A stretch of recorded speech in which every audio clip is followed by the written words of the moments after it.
I was doing my degree and we were in Cambridge at the time. It was a modern history degree, and some of the Yanks were coming back to reunions.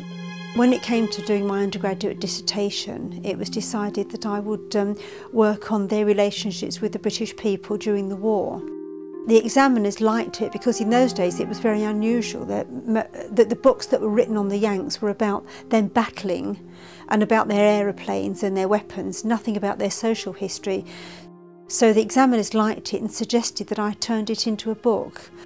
A lot of the things that the veterans told me I've included in the book, and they were very happy to have those published.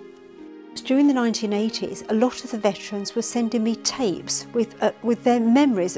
They were very long tapes and very detailed. The 2nd Air Division at Norfolk Library had some tapes, and they had the occasional letter or diary that I used. Lots of them sent me their diaries from the war, or letters that they'd written home to their wife or their family, so I was able to use their original wartime things.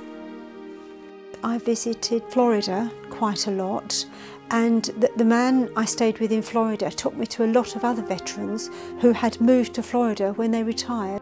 I've also been to Texas, to California, Arizona. The British people, their wartime memories with the Yanks, were very pleased to be discussing them, and the Yanks were very keen to be discussing their wartime relationships with the British people.